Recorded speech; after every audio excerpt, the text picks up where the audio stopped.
Yes, ma'am. Okay, thank you, Jennifer. Am I audible po? Yes. For the Catholics, let's do the sign of the cross. In the name of the Father, the Son, and of the Holy Spirit. Amen. Heavenly Father, thank you for being with us today. We give you thanks for all the blessings you have given us. Tonight, we ask for your almighty guidance and wisdom as we have our review and preparation for our upcoming exam. Give our Ma'am Anna the wisdom for her to impart her knowledge that we can use for our incoming exam. This all we ask in your most gracious name. Amen. In the name of the Father, the Son, and of the Holy Amen. Spirit. Thank you, Jennifer. Okay, let's start. I think there was a request for me to tackle the floor area ratio. Okay. Jen, sino ang highest pala? Anong score ng highest? If you Wait could lang, ma'am. check for me. Wait lang po. Alright.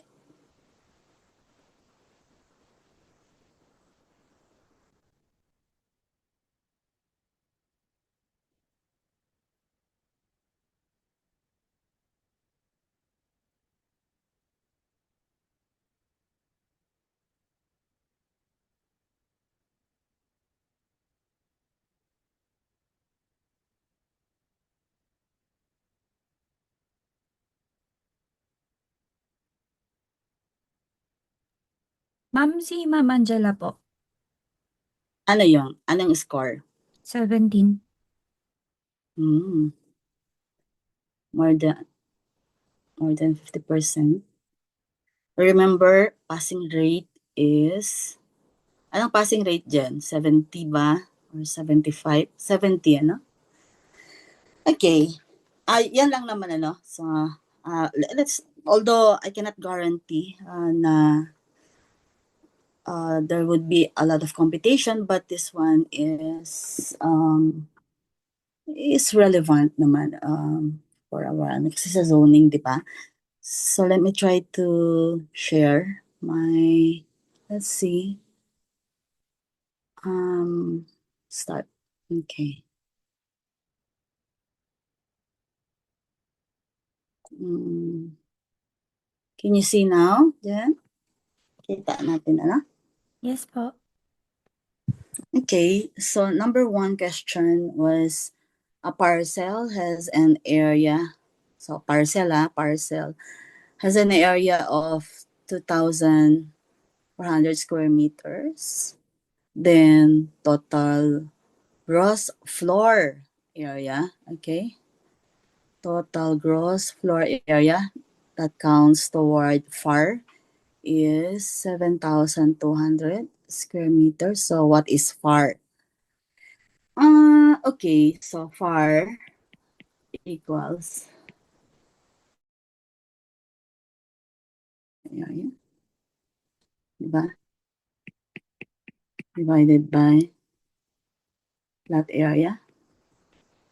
So 7,200 divided by 2/4. So 7, 2, so this should produce 3, di ba? So nakuha natin lahat ito, no? So that FAR is 3. So ano yung, so let me just add. So what's the significance of this? And FAR 3 means the site carries 3 square meters of building floor area for every 1 square meter of land. Nakuha ba niyo? And this is a direct intensity signal used to anticipate demand on access roads, parking, drainage, water, wastewater, solid waste, and even emergency response coverage. So, okay, please mute. Okay. Number 2, a lot is 1,250 square meter, and the allowed FAR is 2, 4. So, given ito, no? So, lot. So, find the, assuming all floor area counts, what is the maximum total gross floor area? So, from FAR equals GFA over LA, then we get, so, gross floor area yung, so, ganun na, so, cross multiply GFA equals FAR times, okay, so, 2.4, no? So, times 1,250. So,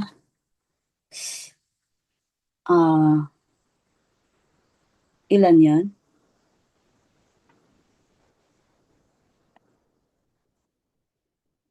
Sige, i-compute. So, let me use calculator. 2.4 times 1,250. So, it should produce 3,000, di ba? So, 3,000 square meter. Okay. So this is how zoning translates a policy choice on intensity into a measurable ceiling on developable floor space, which then drives what uses can be supported and what mitigation might be required. So, ganun. But since we are only, hindi naman natin in-interpret yan, but the answer is 3,000, sorry, 3,000. Sandali.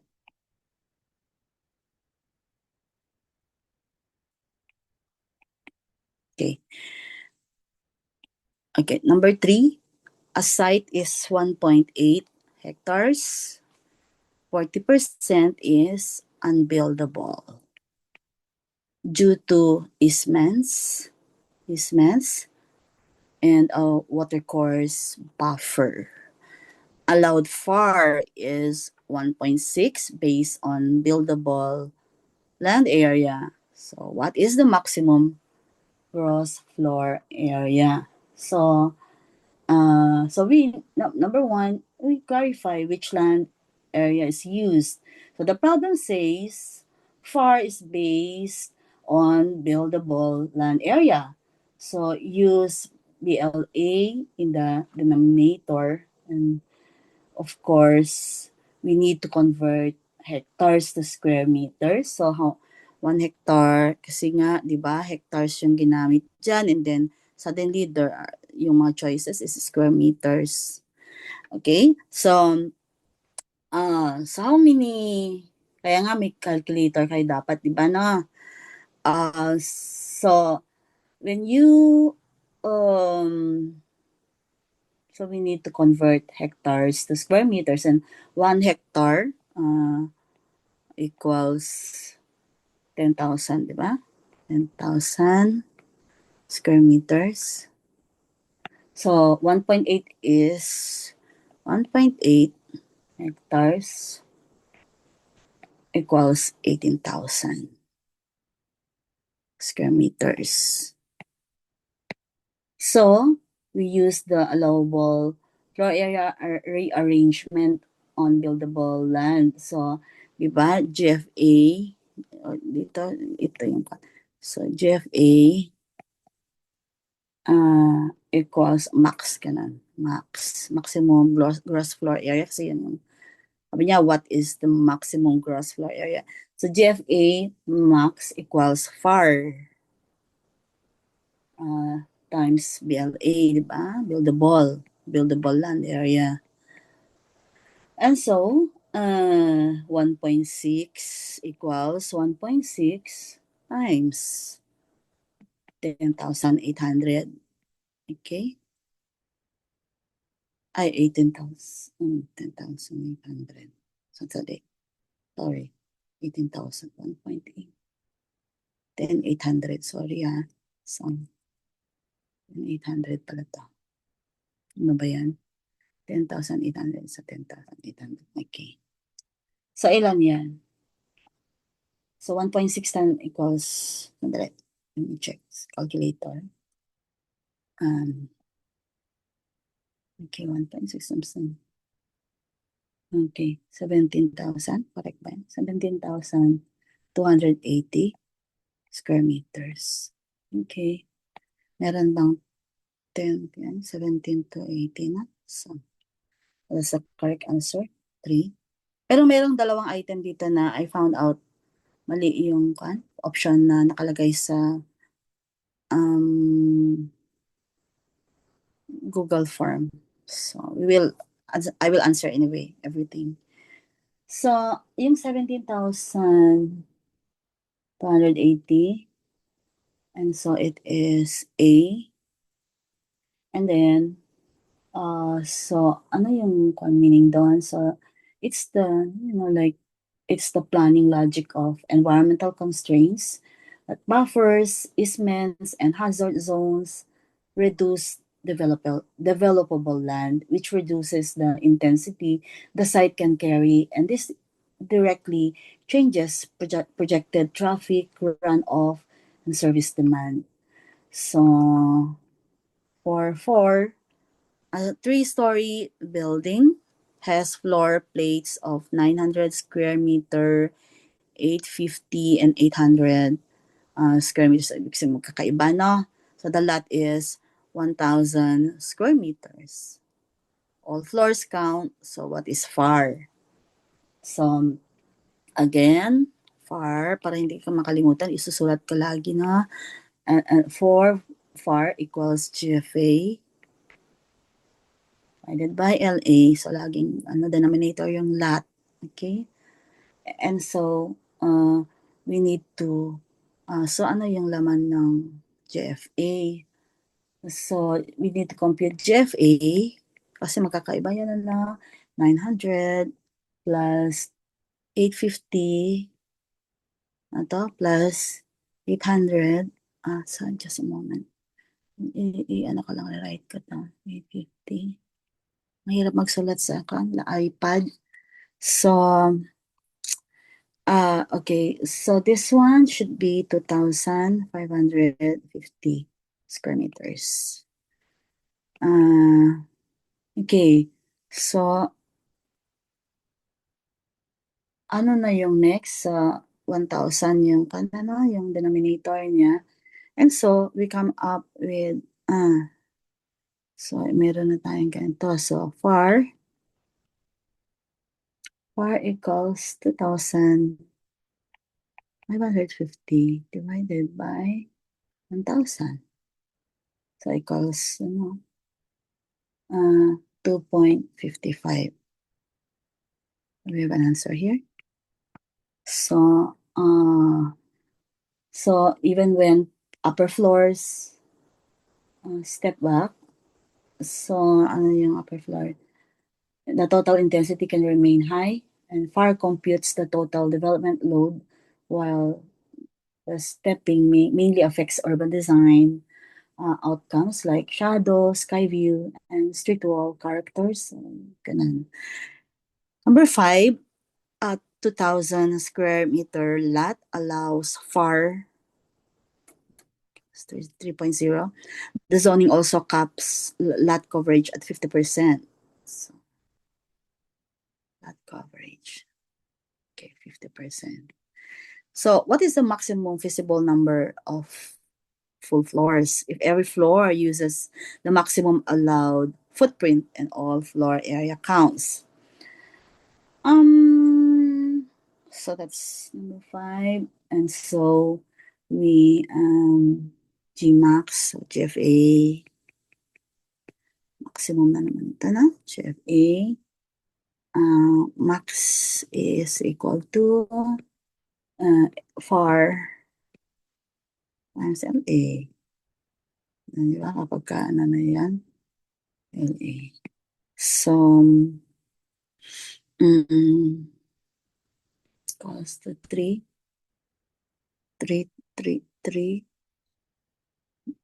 times times 2,000. Diba? 2,000 equals 6,000 square meters. So if we convert total floor area into number of floors at that footprint, so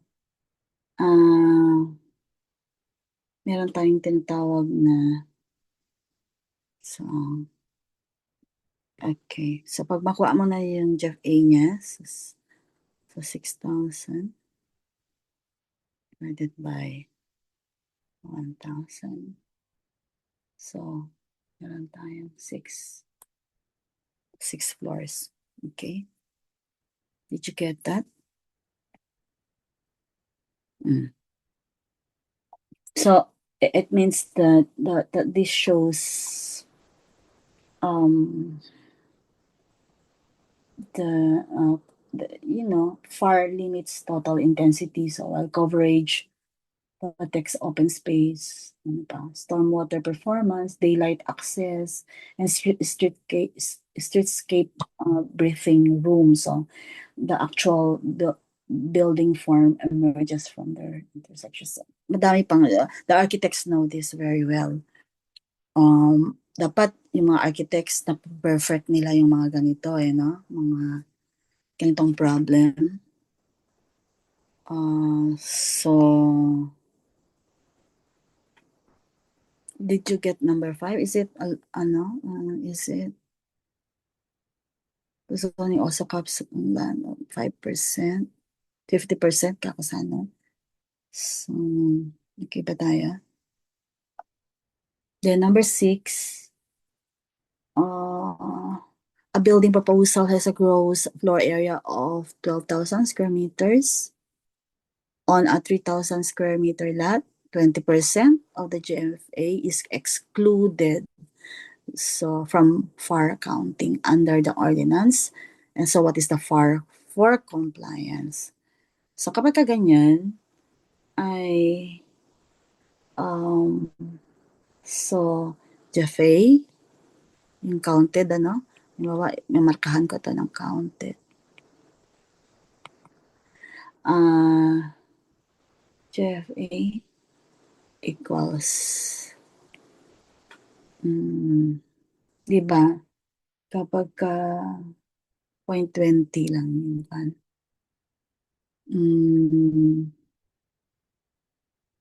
20% so 20% of the GFA is excluded, so GFA equals 1 minus 0.2 times 12,000 equals, of course, pwede namang diretso na 0.8, no? Excluded, so pwede naman ganyan, 0.8 times 12,000. So makukuha natin ito, 9,600 square meter. So, and LA is 3,000 that area. Okay, I see. 3,000.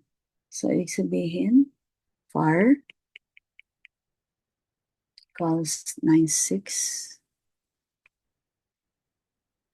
96 divided by 3,000. So, FAR equals ito, 3.2, diba? 3.2. Okay? So, the deductions, all those, pag makakita kayo ng excluded, ganyan. So, ibig sabihin, ima-minus nyo. Excluded, they are policy tools, okay? Often used to encourage design features or essential building functions. But compliance must also, this is another concept of compliance, must always be calculated on counted floor area because that is what zoning uses to regulate intensity. Okay, we go to number 7. A lot is 900 square meter. The allowed FAR is 2. Setbacks limit the maximum buildable footprint per floor to 360 square meters. All floors count. What is the maximum number of stories needed to, stories, ibig sabihin. Wala siyang unit, okay? Hindi siya square meter, number. Kaya magka-cancel out lahat yung units. What is the minimum number of, ano yan? Floor of stories needed to reach the maximum allowed GFA. So, we compute the maximum allowed total floor area. So, dito nga ako magsimula. GFA max, di ba? Maximum. Ito is equal to FAR times LA equals 2, okay? 2 times 900 equals 1,800 square meters. Okay. So, we need to identify the maximum floor plate allowed by the envelope. So, each floor can be at most 360. Sabi niya dito. So, setbacks limit the maximum buildable footprint per floor to 360 square meters. So, we compute now the stories needed to accumulate on 8 square meters at 360 square meter per floor. So, number of stories equals GFA max divided by floor plate.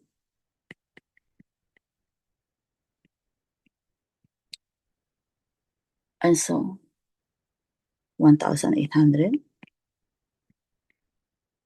divided by 360. So, 5.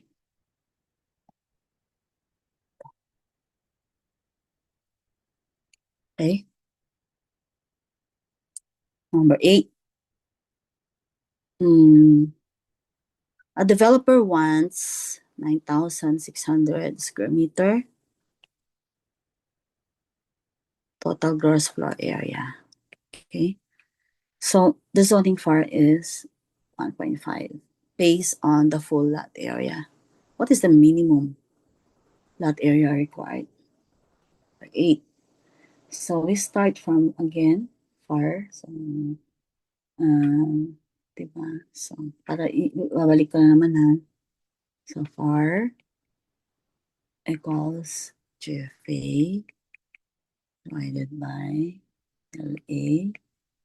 And so, LA, dahil ganito, di ba? LA equals 9,000 GFA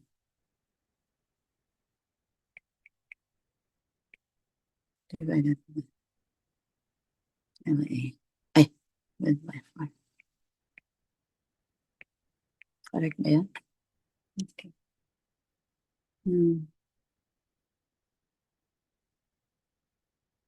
So, we substitute GFA equals 9,600 divided by 1.5.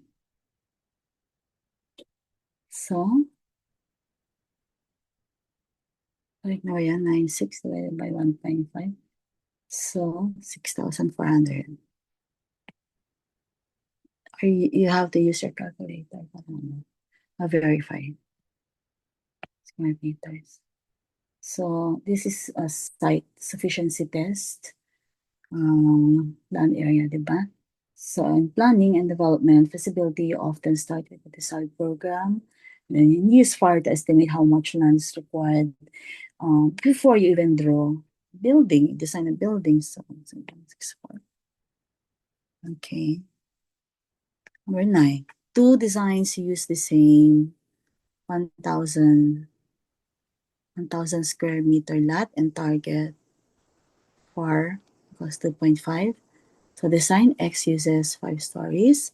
Design Y uses 10 stories. So what must be true if both comply and all floor area counts?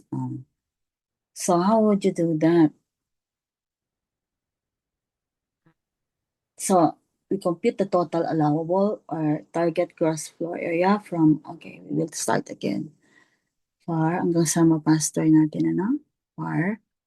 So, 9. So, FAR, ay,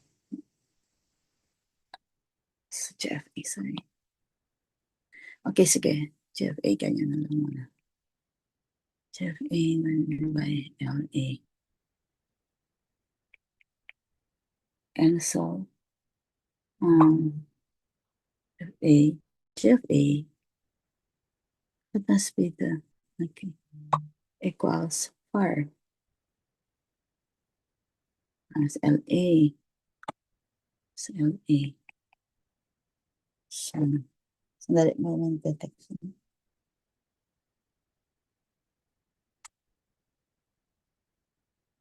Meron bang sandali lang ha.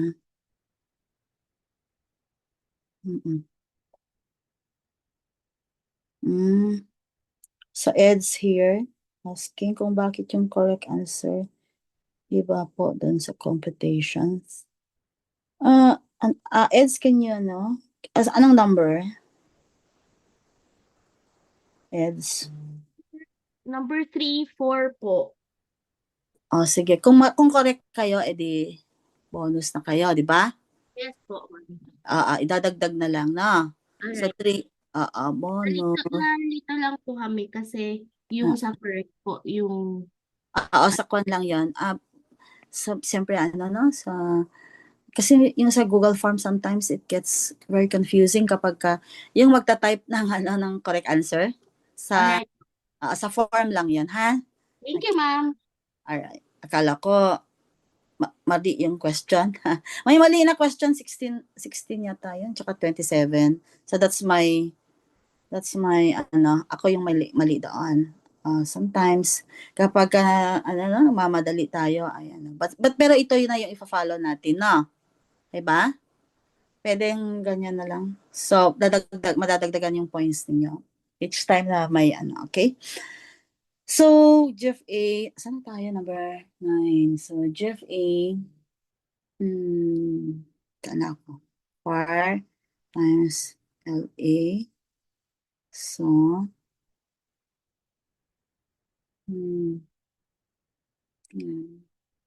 so, 2.5. 2.5 times 1,000, no? Equals to 5. Okay. So we need to convert total floor area into average floor area for each design. And so for design X, for design X,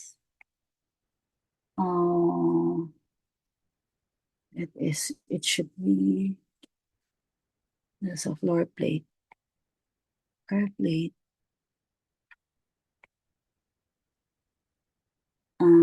X. Yes, X. Equals to 5. What? Sorry. 5 divided by 5. So this should be 500 square meter. So for Y,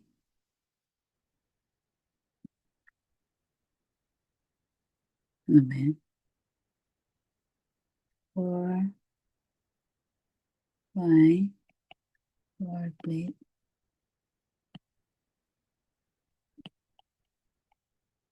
Y plus 5 divided by 10. equals 250 square meter.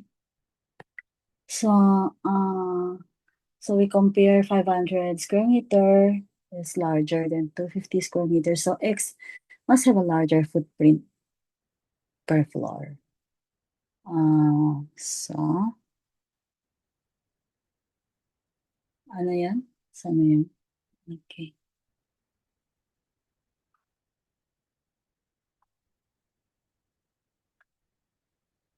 So, answer is C. Okay. X has larger footprint than Y. Okay. Then number 2, a 2.5 acre site is approved with FAR. So remember, approved. So we cannot do anything anymore for the FAR. So 30% of the site, okay, is reserved for stormwater and cannot be built on. If the FAR approval is explicitly based on buildable land area, what is the maximum GFA, acres of floor area equivalent? So, because FAR is based on buildable land area, compute BLA first in acres. So, buildable fraction is 70%. Because of this, 30% of the site is reserved for stormwater. So, naturally, GFA max equals 4 na, okay, 4 times 1.75. Sandali. 0.70.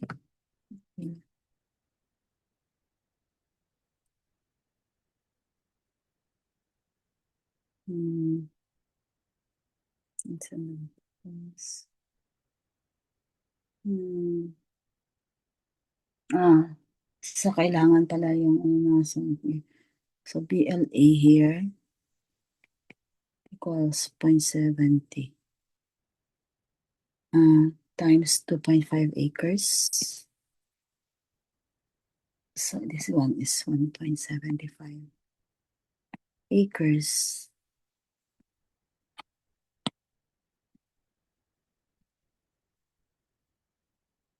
So equals to 1.75.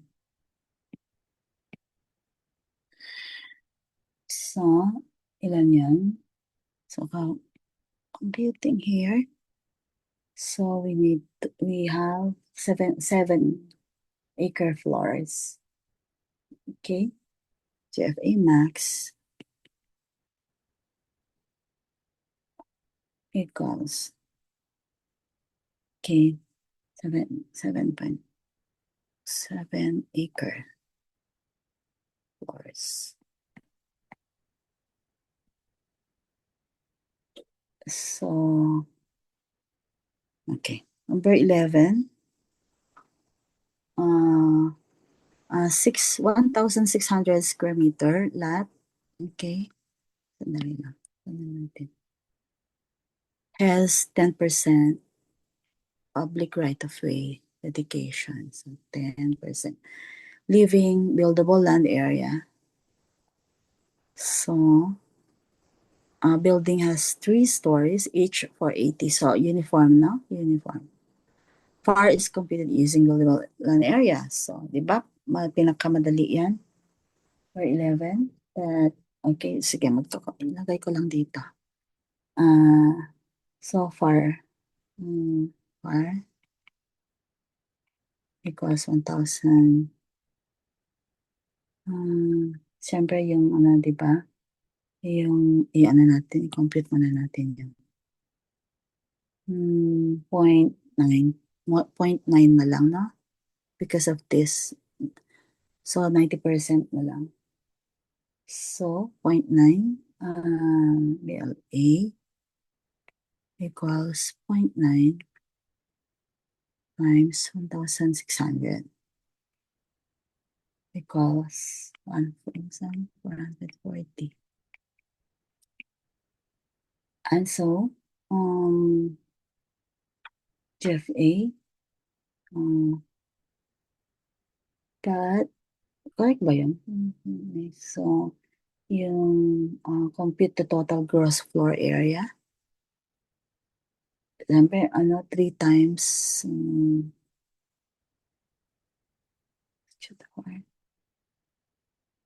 wala.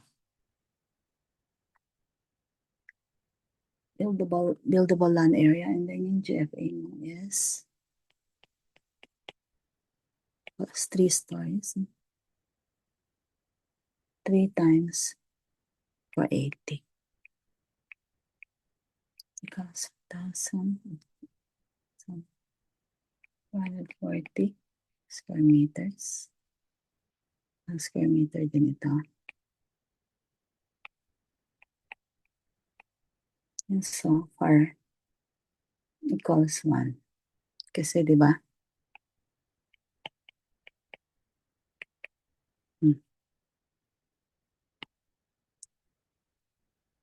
Number 12.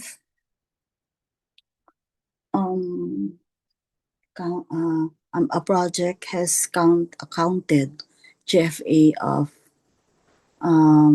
18,900. The allowed FAR is 3.5, di ba? Dali na lang ito. So,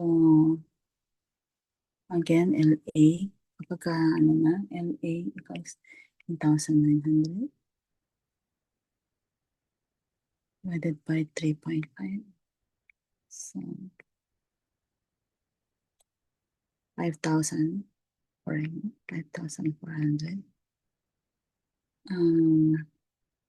So, okay.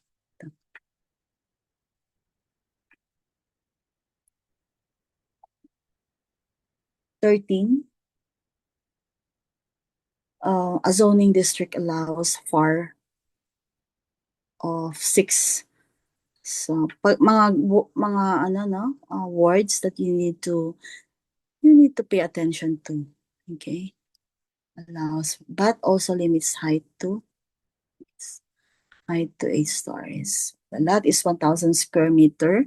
What's the minimum average floor plate area per story needed to reach the FAR maximum, assuming all floor area counts and exactly 8 stories are built. So, GFA, so, okay, let's do it here. GFA, 13 is FAR times LA, so equals 6 times 1,000,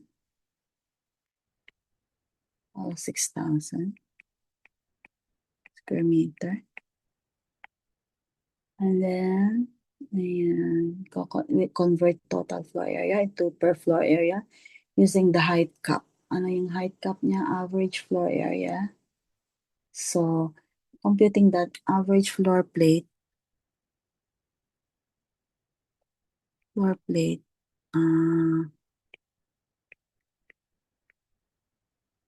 equals GFA max divided by number of stories. So, stories.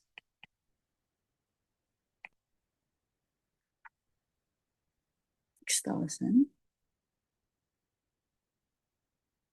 divided by 8 equals 750, diba? 750 square meters.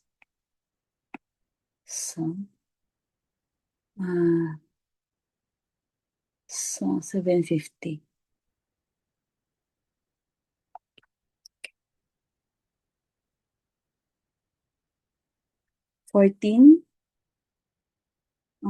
Basta kung may mali sa Google Form, so ito yung ito na yung parang pinaka answer sheet ninyo. So pwede na ba ito na handwritten na solution? So I can send this to Jen. A developer builds 4 stories on a lot. Okay. And each story covers 40% of the lot. So what is FAR? Diba? So 0.4. So if LA is the lot area, each floor plate area is 0.4 times LA. So when we compute the total gross floor area, so GFA equals 4 stories, diba? 4 stories, so 4 times 0.4.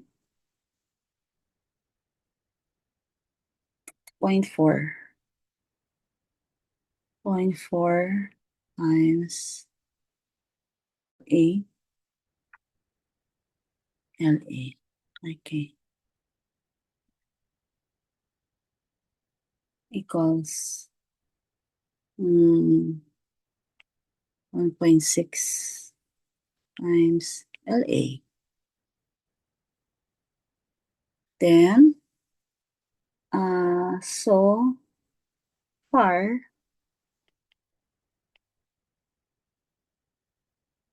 equals 1.6 times LA divided by LA. So we cancel out LA, and so we get FAR equals 1.6. Okay. Ay, ala. Sorry.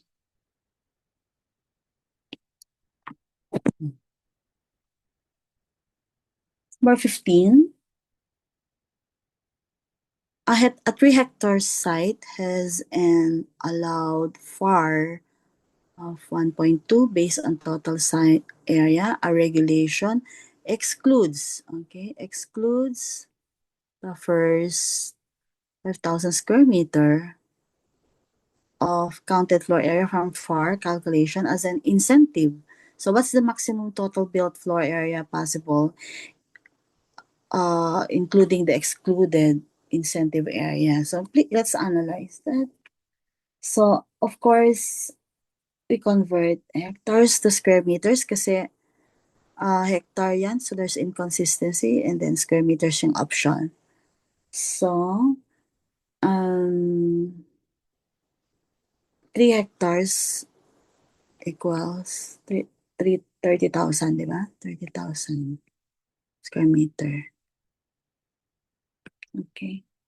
So when we compute the maximum counted floor area permitted by FAR, so GFA max equals FAR times LA, di ba? Equals 1.2 times 30,000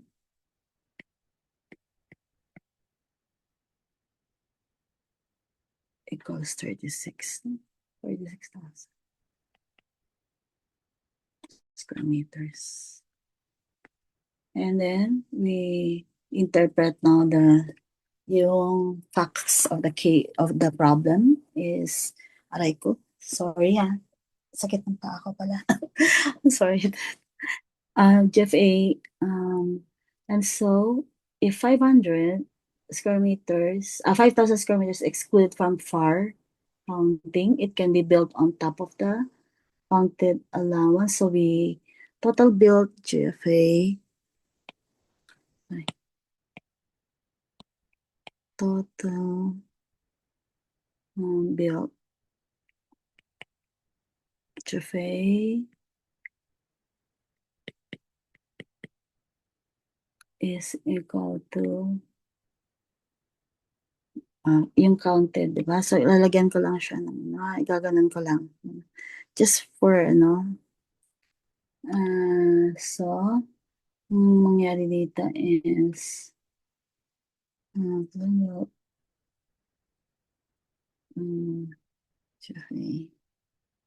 counted. So, ano natin ito, counted. Para, I will just, for those who are not really, di ba, parang mahirap siyang i-follow, no? So, those who are not able to follow quickly, so ilalagay ko na lang. So, I'll put it like a spoon feeding type. Counted GFA. Max.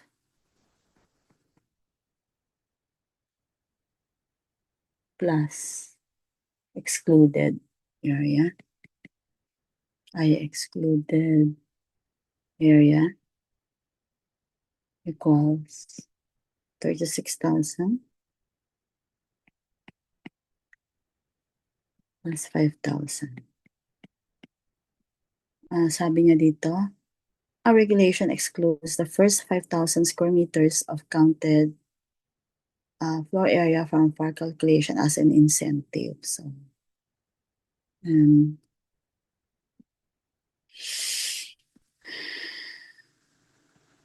so 41, is it 41,000 square meters, and it means that 41,000. What is the maximum total built floor area possible, including the excluded?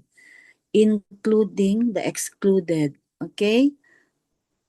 You have to note all the yung problem talaga. Kasi sabi niya, a regulation excludes the first 5,000 square meter of counted floor area from FAR calculation as incentive. It does not stop there. The narrative or the problem does not stop there.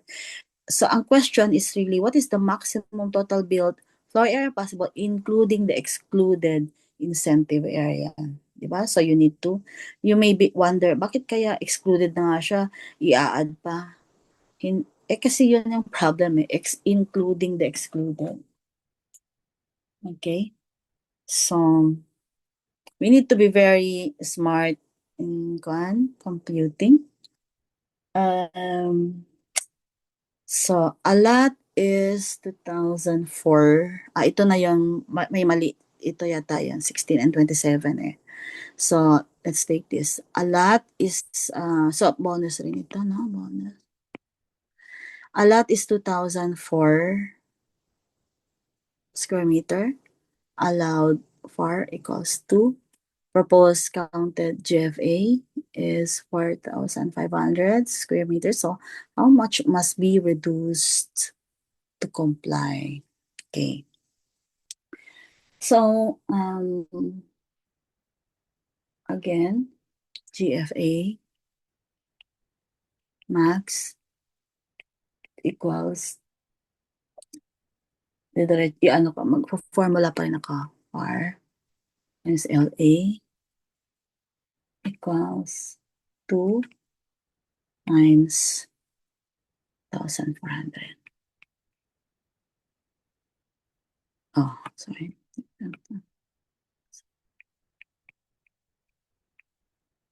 Equals 4,800 square meters. Then, yung compare proposed to allowable. So, proposed daw ito. So, how much? And then, itong allowed FAR. And then, proposed counted is 4,500. How much must be reduced to comply? And so, to continue this one, so proposed is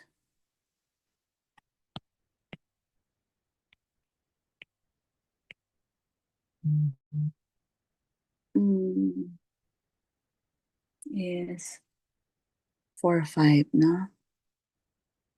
4,500 meters. So, and allowable.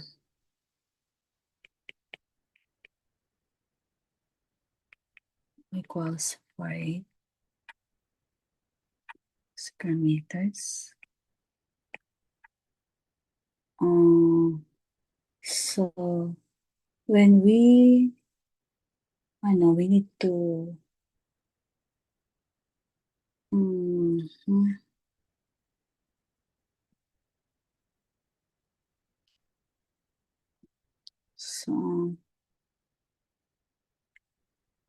so exceedance exceed is we need to deduct proposed minus allowable.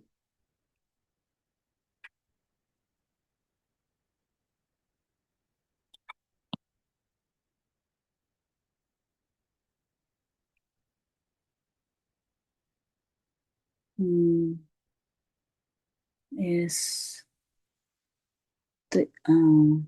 so minus ito negative siya, no? 4,500 minus 48. So this is hindi siya yung problem ninyo. Kumbaga, this is like a new problem. Just correcting the question. 4,500 minus 1. It's equal to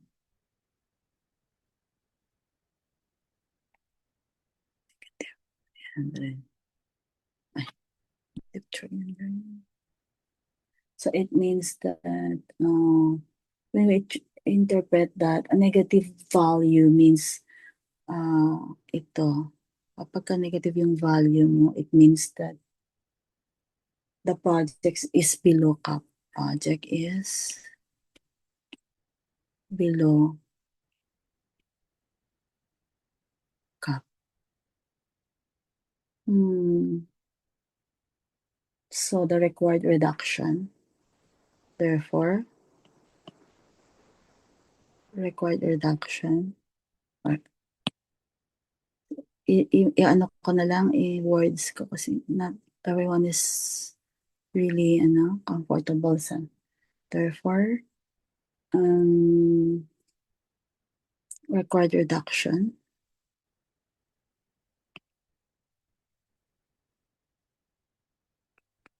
is 0.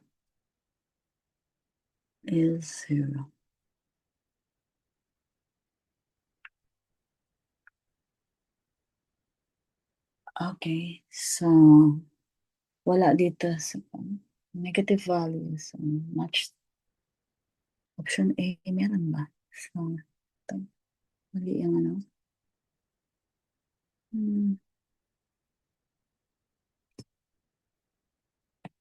So must be reduced to comply.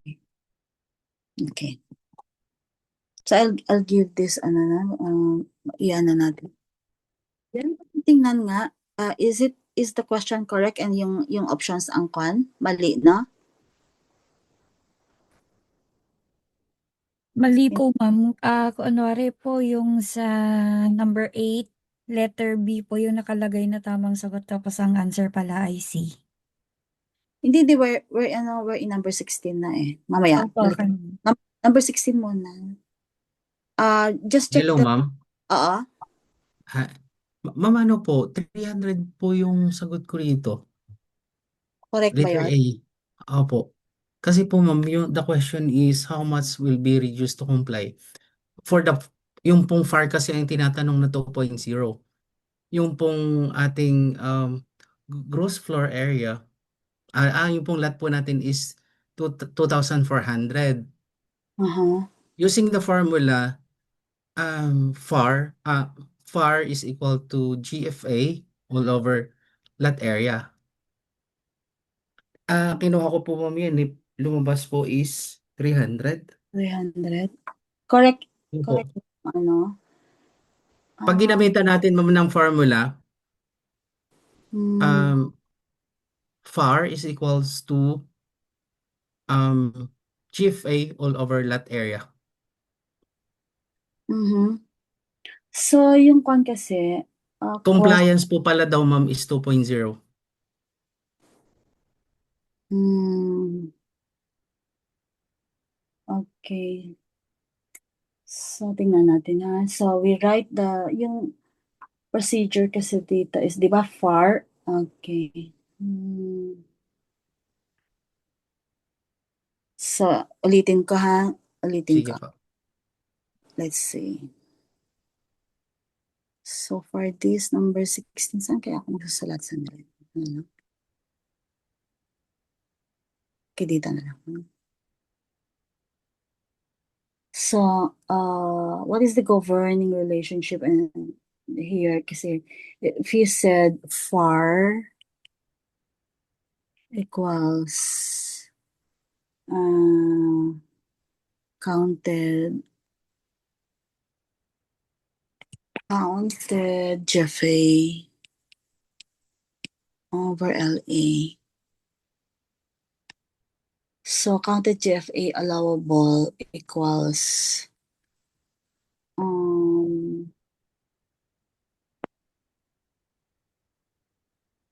so kapag solve natin yung air so GFA max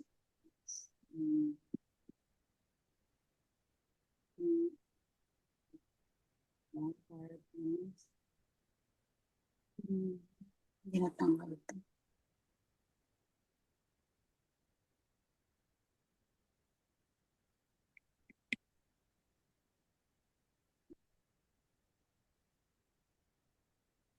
So, yung so LA,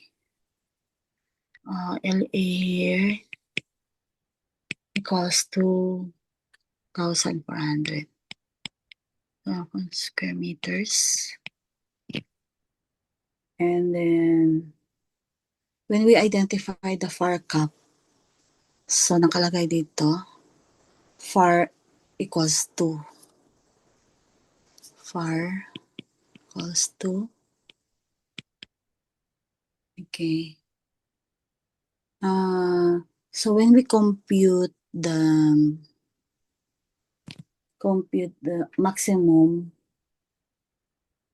allowable counted gross floor area, so makakakuha tayo ng GFA max bali equals to 2 times 2, 4, diba? 2 times 2, 4, then equals 48. 48 square meters. And then we compare,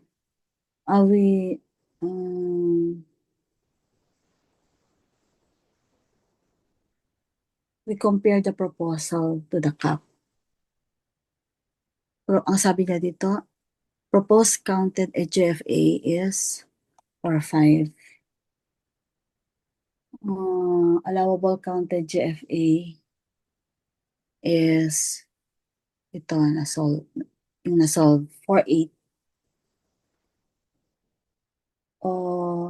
So when meron tayong formula na exceedance. Anong meaning ng exceedance?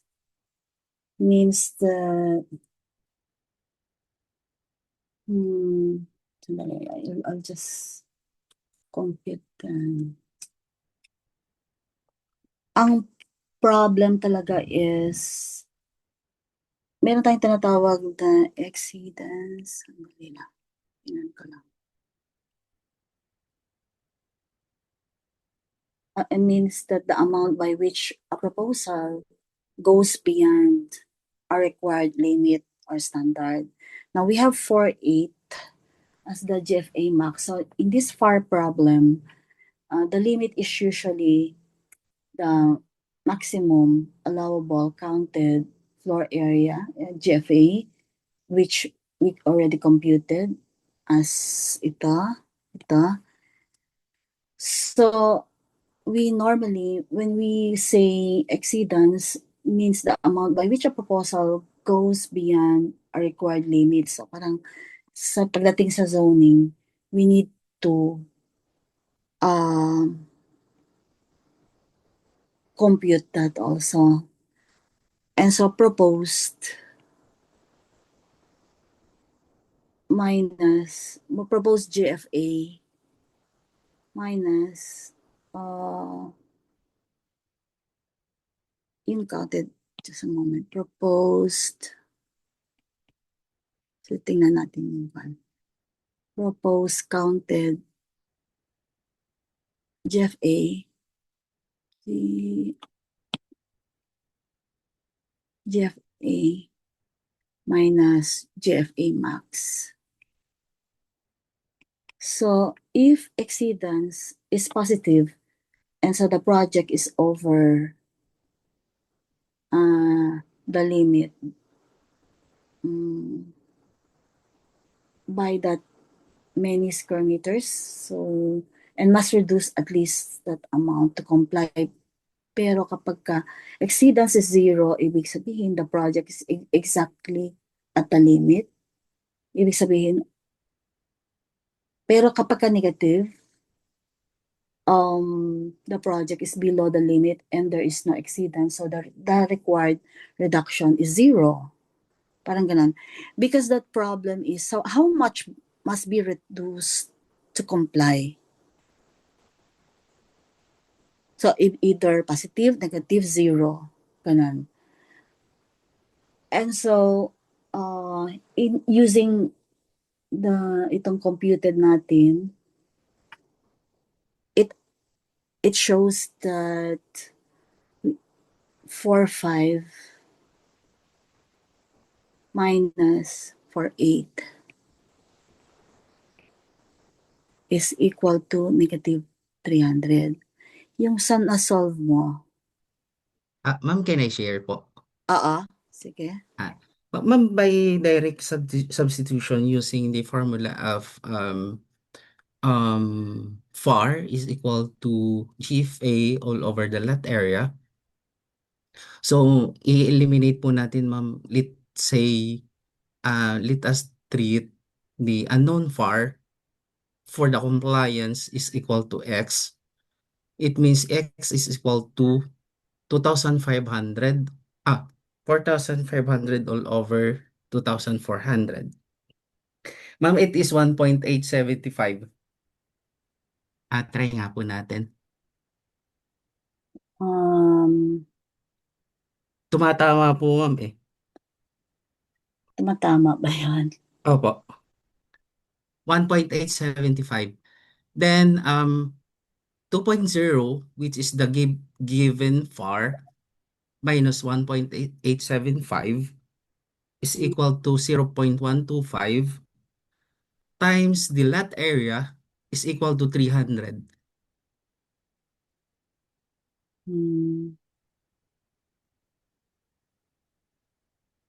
But do you think we are not Reduction daw, ma'am eh. Nakalagay po is how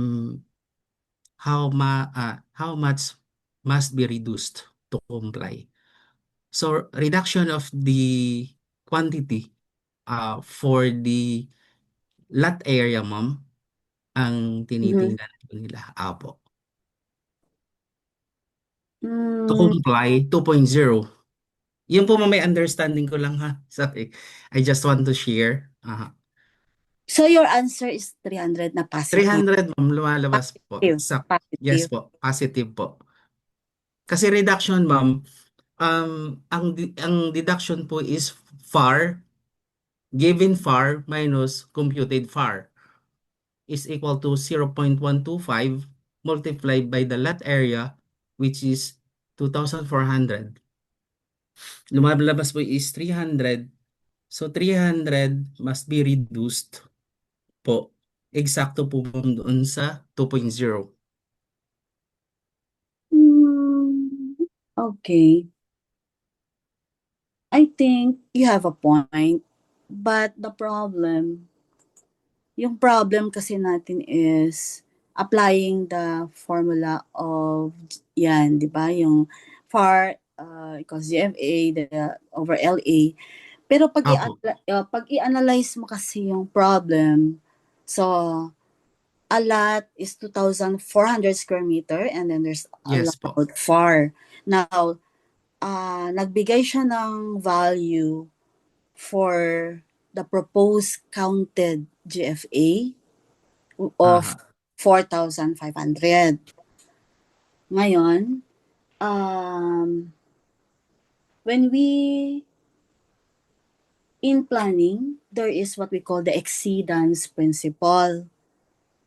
It is a simple, yung mathematically, you're correct, but when we analyze the problem, because the exceedance principle is a simple compliance rule used in Mhm. planning, zoning, and engineering, that you first compute the maximum permitted value under the standard, then compare the proposed value to that maximum. So if the proposal is above the maximum, which is 4.8, the difference is what we call the exceedance. Kaya I was trying to explain kanina na meron akong inilalabas na exceedance na principle yon. It is something that if the proposal is above the maximum, the difference now is what we call exceedance. Ito, no? Yung mathematical, correct naman yung gano'n, ano? But I am trying to, parang it is always, first we define the cap. So, meron tayong GFA max equals far allowed times land area. So, meron kasi nakalabas dito na proposal. Proposed counted GFA is 4.5. So, this is the counted value of the project. Pero, when you apply yung principle ng FAR, so it is the counted gross floor area. After applying what is included and excluded, siguro yung yung point of view mo is about what is included and excluded na basic principle when we try to solve problems on FAR. Correct ka naman talaga doon di ba? But what I'm trying to here to tell is what we call exceedance equals proposed counted GFA minus max. So when we interpret that, paglalabas yung minus 300 instead of plus 300 na nakita mo, which you deem you're correct,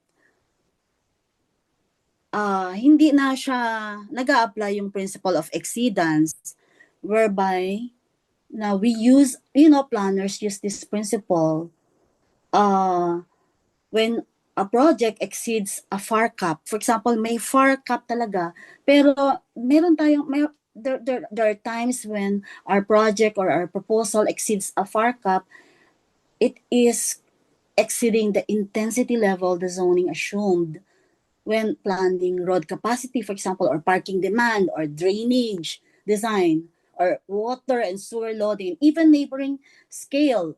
So the exceedance value quantifies how far the proposal departs. Paano yung gap niya from the planned intensity in envelope. So what we need to check now, so exceedance must be checked using the counted value, hindi yung raw built value, no? And it must follow the ordinance. Kasi meron yung time na the ordinance would tell us, zoning ordinance, on the specific rules, what land area is ganito, plus any Ngayon, what I'm trying to say here is, so how much must be reduced to comply?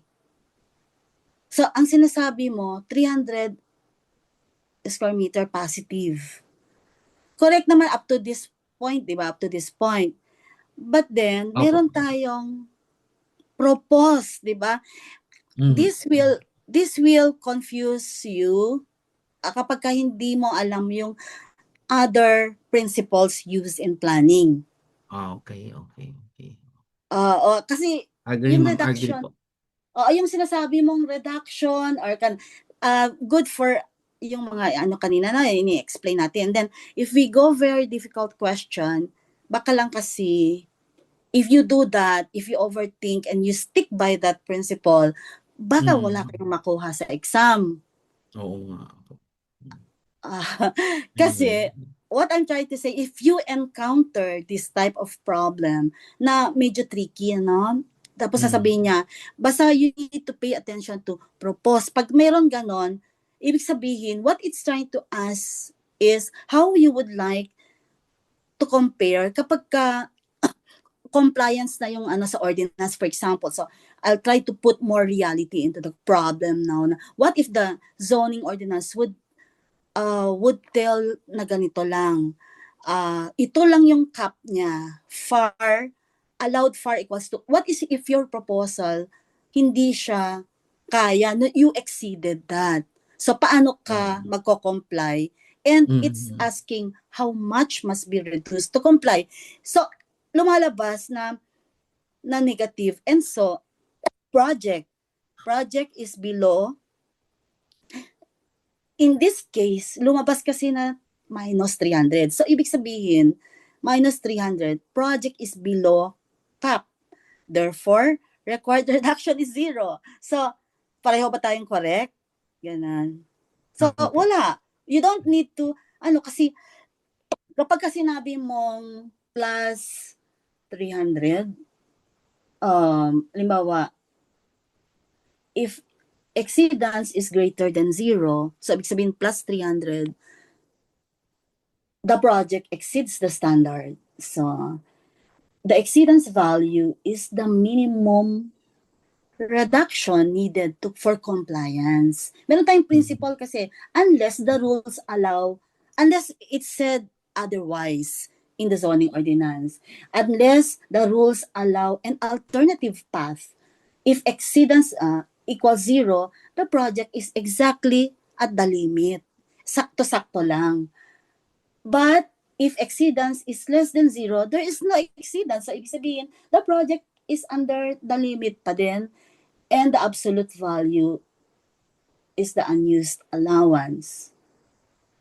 So, ibig sabihin, so how much, sabi niya how much must be reduced to comply? Kasi nga, exceed ka. Pero, sa problem, hindi naman tayo nag-exceed because the proposed is 4.5. Di ba tricky siya? Yes, ma'am. Yes po. Kasi kapag baliktarin ko yan, 4.8 minus 4.5 equals 300. So, ibig sabihin plus 300 yon yung mo. So, but this one is showing us na, yung proposal mo pala is exact, naman, you don't need to reduce it for compliance kasi minus 300 nga, di ba? Correct po. Got you, ma'am. Got you po. Okay ba tayo? So project, kaya lang sa words kasi, sa narrative, sa we don't need to overthink. Because the answer, ito kasi, kaya that's why I asked Jen, ano yung nakalagay sa dito? Walang 0, di ba? So, kailangan baguhin ko. So, magiging bonus siya, but I'll try to still explain na dapat ang meron lalabas dyan na 0 minus. Dapat, kasi ito lang yung so meron dapat, halimbawa, I'll change this to, or magdagdag ako ng E, 0. Diba? Kasi ang ang tinatanong niya is, how much must be reduced to comply? 0 nga. Okay? So therefore, required reduction is nothing. But hindi siya nakalagay dito. And that's why I'm seeking apologies kasi dun sa dito, wala ang nakalagay 0. Pero nasagot mo, minus ka. Pero okay na lang yan, bonus na lang yan. But still, we are talking here Yes, na ma'am. na how to answer questions na baka lang baliktad yung interpretation Ma-overthink. natin. Oo, kasi there's Yeah, no, yeah. Ma'am, I oo, got you kasi the law always speaks for minimum. Kaya nga, oo. hindi nga naman nag-exceed dun sa Hindi nga 2.0. So, wala naman okay. So kung Walang sana yan, violation. kung Ah, 300 sana yon, ibig sabihin, kaya kailangan babantayan natin. Although, halimbawa, the question, yung question natin is, hindi siya properly stated or meron siyang kulang, wala tayong magawa doon, 'di ba? So, anyway, during the board exam, kapag mali yung question, i-report niya kaagad sa proctor. So that's the right thing to do so that the proctor will not, and then kapag dating sa lahat ng iko-correct niya 'yon. Correct ng magpa-plus 1 point ko. And bonus can help you or can help you pass or can help you top. Okay pa tayo? sige, ma'am. Pass na lang. Okay Thank you, ba? ma'am. Thank you, ma'am. Okay. Okay, okay, okay. Enlightened. Thank you. Basta wag kang mag-overthink kasi, I know someone na sobrang talino niya. Because of overthinking, 3 times hindi siya pumasa. Okay? He's an architect. Hindi na kilala ni Jen yan. 3 times that's pre-pandemic nung hindi pa required ang And is an architect na Sakto, mama, architect ako, ha? 3 times, and then I still encourage him kasi sa sobrang talino niya, kine-question niya lahat. Anyway, Pero sa board exam kasi, it's not really the true practice. This is tip talaga for you, for Median, a ma'am, guide, median, nasa mid or a practice and theory, guidance something. architect, or it should serve as a guidance na, halimbawa, I need to tell you this. Someone said, taga DNR ito, noong 2025, ma'am, yung answer ay there should be letter E, sabi niya, kasi ganito, ganito, ganito, nabasa ko sa online, ganito, ganito, similar, pero not the same, but similar problem.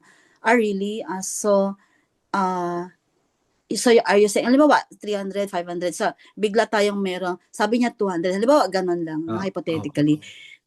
Sabi ko, you will not really pass if you still look for letter E. Dito ka lang mamimili, so choose the Tama. best answer. Hindi naman niya sinabing choose the right answer. The closest that you can get. So that's the answer. Huwag ka nang, unless na sobrang outlier talaga or sobrang wala talagang walang katuturan yung question, then you can report para i-note nila. And then, pero kapag maghanap ka, meron namang closer answer, like for example, correct answer talaga is A kasi, like for example, if 290, 90, no? 290 sana yan. Itong A. So, hanapin mo yan. Yan na yung closest answer, or 299 sana. And you're still looking for 300. Hindi ka talaga makakapasa because you are overthinking. Okay? And I tell you talaga, Jen knows this, 3 times hindi siya pumasa, okay? Wag naman. Gusto ba niya yon? Choose the best answer lang tayo, ha? Yes, ma'am. And not the very correct answer. And kailangan, mathematically, you must be correct siguro because you are applying the formula. Ang galing mong mag-apply ng formula. But you did not understand the question. Or kulang yung alam ninyo sa principles.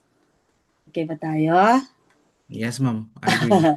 Okay. So, can we continue? Sige. Continue ko lang itong 17, So, mahirap naman kapag kakuan. But it's a nice interaction because I heard you, okay?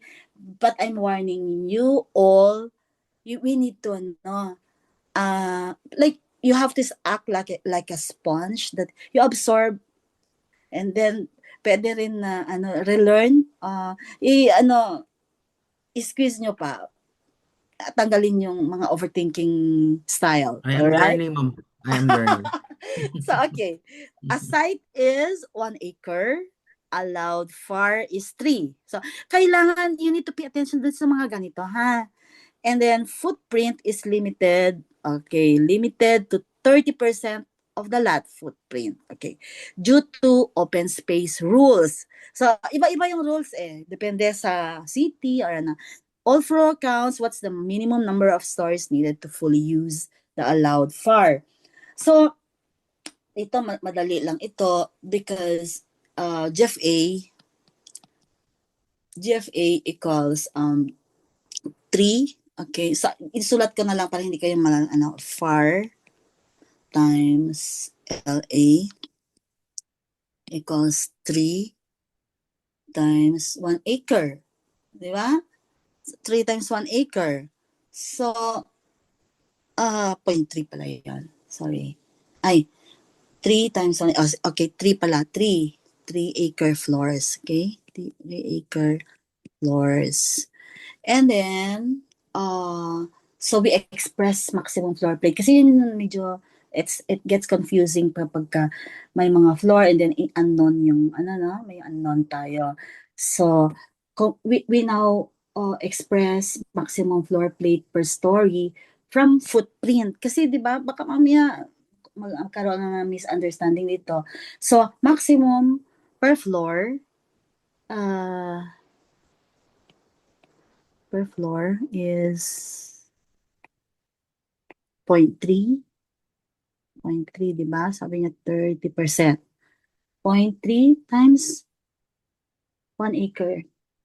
1 acre equals 0.3. Di ba? Siyempre 0.3 pa din. 0.3 acre. So, 0.3 acre floor pala. Acre floor per story. And then, we compute now stories needed. So, continue ka dito. Stories equals, i-spell out ko lang para walang misunderstanding sa nangyari on the same page. Stories equals total allowed GFA divided by per floor area. Per floor area equals 3 divided by 0.3.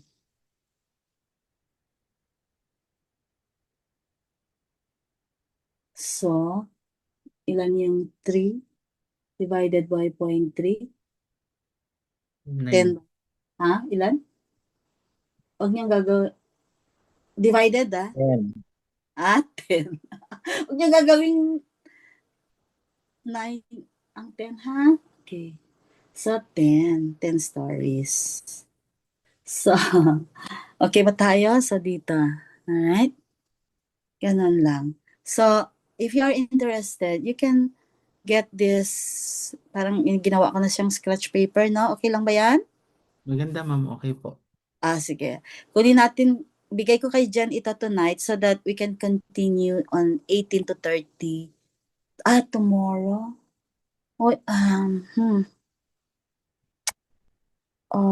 I might not be able to because meron pala akong activity. Okay lang ba pag-aralan ito and then I'll meet you after tomorrow? Okay lang ba? Okay, ma'am. Okay Kasi po. pwede naman ako kasi many times I lectured until 12, ganun, midnight. Pero I'm sure hindi na ninyo kakayanin because you have work tomorrow pa, di ba na? So, pag-aralan niyo itong 1 to 17 and then I'll continue apologize ako for my absence tomorrow kasi I have an important meron akong yung 9 o'clock ko is